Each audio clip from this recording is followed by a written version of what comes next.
మన నగరాలు పట్టణాలు ప్రగతి బాట పట్టాలంటే బీజేపీని గెలిపించండి. కేంద్ర ప్రభుత్వ సహకారంతో మున్సిపాలిటీలు, కార్పొరేషన్ల సమగ్రాభివృద్ధి. ఇది తెలంగాణ ప్రజలకు మోదీ గ్యారంటీ. కమలం గుర్తుకే మన ఓటు.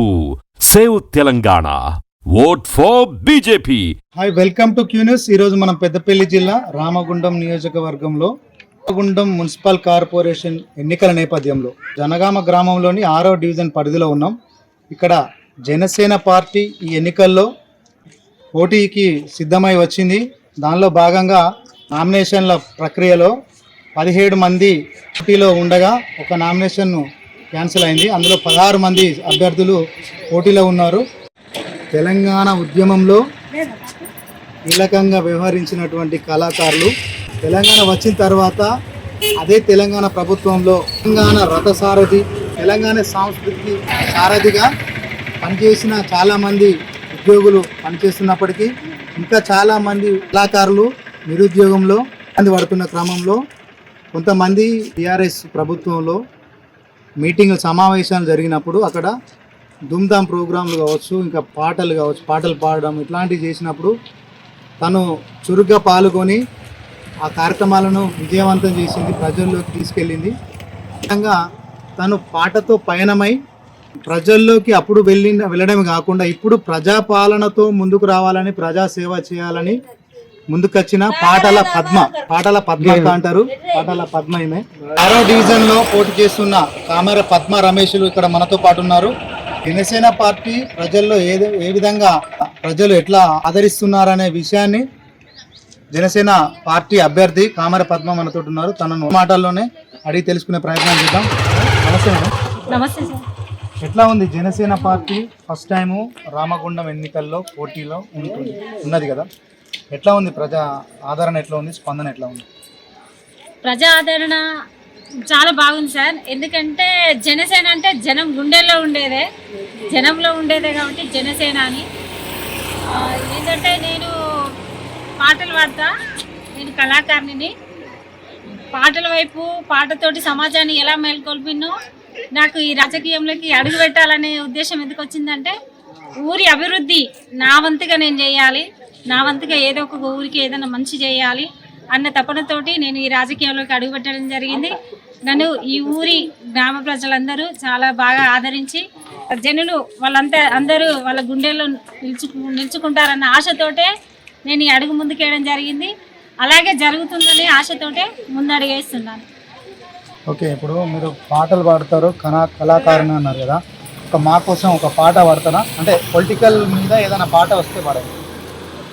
ఎదుగుతున్నవో యువతరమా ఓసారి ఆలోచించు, కనుల ముందు కదిలే జెండాలని ఒక్కసారి గమనించు, ఏళ్ల నుండి జరిగే పరిపాలన వ్యవస్థ పరిశీలించు, రాజకీయాలకు రమ్మని యువకుల పిడికిలెత్తి నిలదించు, చరిత్రనే రాసేలా అడిగేసయ్యో తొడిలా, అద్దరు బట్టల కరెన్సీ రాజకీయాలను వేయాలి, అద్దరు బట్టల కరెన్సీ రాజకీయాలను వేయాలి, అభివృద్ధి చేయపొద్దై పడిసే యువకులు రాజ్యం నేలాలి, ఎదుగుతున్నవో యువతరమా ఓసారి ఆలోచించు, కనుల ముందు కదిలే జెండాలని ఒక్కసారి గమనించు, ఏళ్ల నుండి జరిగే పరిపాలన వ్యవస్థ పరిశీలించు, రాజకీయాలకు రమ్మని యువకుల పిడికిలెత్తి నిలదించు. తను ఇంకొక సాంగ్ అంటే ఇక్కడ ఉన్న రాజకీయాలు ఎట్లా ఉన్నాయి ఈ ఊరిలో, అసలు తాను ఎందుకు రాజకీయాలు రావాలనుకున్నది అనే విషయాలు కూడా అడిగి తెలుసుకున్నాం. చెప్పండి, ఎందుకు రాజకీయాల్లోకి మీరు ఎందుకు రావాలనుకున్నారు? నేను నిరుద్యోగ కళాకారుని. అంటే కళాకారులు కళలాగానే, కళ అంటే అది అందరి హక్కు, అది కళగానే మిగిలిపోకుండా నా వంతుగా నేను ఊరికి అభివృద్ధి చేయాలన్న ఆశయంతో అడుగుపెట్టాను. ఇంతకుముందు రాజకీయం ఎలా ఉండేది అంటే ఈ మాట కంటే పాట రూపంలోనే చెప్తాను. కలిగినోళ్ళ కలికి మేడ, మేడకెదుటే మురికి వాడ, కారులోన దొరల హోరు, కాలే కడుపుతో తిరుగునొకడు, ఇదే నా దేశం మారిన తీరు, చూడవే పేదల కనిపోరు, రాజ్యంలో రాజకీయ జెండాలు తప్ప మరేది అడగవే అమ్మా ఈ భారతదేశం ఎదుగుతుందట అడగవే అమ్మా అడగవే అమ్మా ఈ భారతదేశం ఎదుగుతుందట అడగవే అమ్మా. ఓకే, ఇప్పుడు పద్మ గారు ఏ విధంగా ఏ ప్రశ్న అడిగినా పాటతోటి సమాధానం చెప్తుంది. రేపు పాలన కూడా అడిగితే ఇదే పాటతోటి సమాధానం చెప్తారా, పని ఏమైనా చేస్తారా? పాలన అంటే పాటతోటి తెలంగాణని తీసుకొచ్చిన కళాకారులం సార్ మేము.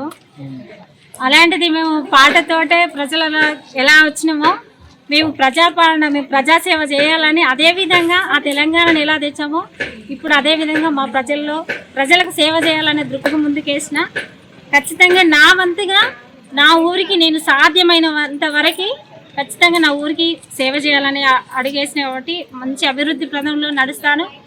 ఈ ఊరి జనులందరి చేత నేను వీళ్ళందరి మంచి మెప్పు పొందాలని ఈ ఊరికి సేవ చేయాలనే ఆశయంతో వచ్చాను కనుక నాకు సాధ్యమైనంత వరకు ఖచ్చితంగా నాకు ఈ ఊరికే నా జీవితం అంకితం చేశాను.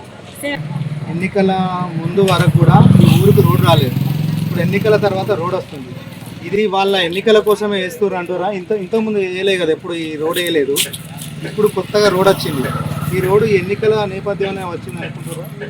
అవును సార్, అయితే ఎందుకంటే ఇన్ని రోజులు అంటే నేనే కదా సార్, ఈ ఊరు జనాలు అందరికీ తెలుసు ఇదే లైన్ మన ఇందిరానగర్ అంటారు, ఇందిరానగర్, యాదవ్ నగరు, ఈ ఊరి ప్రజలందరూ కాలువలు ఎక్కడ చూసినా నిండుగా మాజీ కార్పొరేటర్ వాళ్ళ ఇంటి ముందు కూడా అదే లైన్ సార్. ఒక కాలువలాగా కాకుండా ఆ కాలువ నీళ్ళు కాలువలాగా పోవట్లేదు, కాలువ నీళ్ళు డైరెక్ట్ ఇళ్ళకే ఒక్కొక్క ఇంటి దగ్గరికి వెళ్ళి చూసినా చాలా కాలువలు అంటే ఇళ్ళలోనే జామయ్యి నిల్వయ్యి అందరినీ దోమలు బయట కూర్చున్న సాయంత్రం అయితే మహిళలు బయట కూర్చోవడానికి కూడా అసహ్యంగా ఉన్నది. దాంతోపాటు రోగాల బారిన పడే అవకాశం చాలా ఉన్నది. ఇదంతా మన ఊరు జనాలందరికీ తెలుసు, కానీ కాకపోతే వాళ్ళు ఎందుకు బయటకు వస్తలేరో తెలియదు. ఈసారైనా నా వంతుగా నేను ఈ అభివృద్ధి పనులు చేయాలని ఈ ఊరికి ఇలా అడిగేశాను.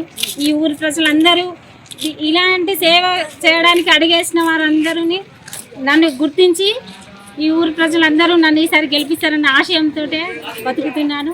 అదే నిజమవుతుందని అనుకుంటున్నాను సార్. Thank you. చూసాం కదా, ఇక్కడ జనగామలో అల్వలు మురికి వాడలుగా తయారైనాయి అని చెప్తుండు. ఇట్లాంటి పరిస్థితిని ఎవరు ఎదిరించి కానీ అడగడానికి కూడా సాహసించడం లేదని తను ఈ ఎన్నికల బరిలో ఉండి సాహసానికి ముందుకొస్తున్నాను, ప్రతిదీ ప్రశ్నిస్తాను, సమస్యలు తీరుస్తానని చెప్పేసి చెప్తున్న పరిస్థితి. కెమెరామెన్ అశ్విన్తో లక్ష్మీనారాయణ. జై తెలంగాణ, జై పద్మక్క నాయకత్వం, జై కామర పద్మక్క నాయకత్వం.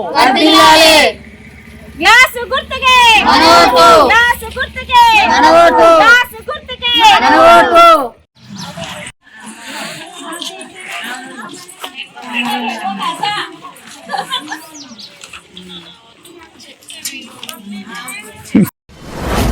మీ వ్యాపారం అభివృద్ధి కావాలని కోరుకుంటున్నారా?